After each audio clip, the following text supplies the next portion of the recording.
In today's tutorial, I'm going to show you guys how to set up and install your Epson L800 series printer on your Windows, Mac OS, or Linux device. So this should hopefully be a pretty straightforward process here, guys. And without further ado, let's go ahead and jump right into it.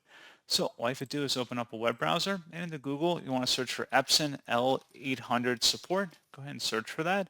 When the best results should come back with an Epson domain, this is Epson L800 support. Go ahead and open that up.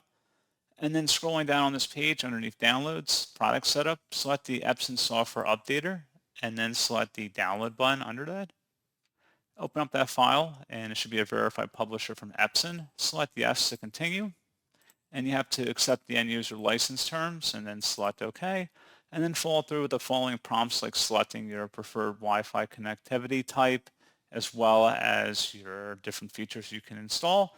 So make sure your printer is connected to your Wi-Fi if you haven't already done so. So you may have to go on the printer settings itself, like on the printer, and go ahead and make sure it's connected to your Wi-Fi. And then it should populate in this list if you click the little refresh button.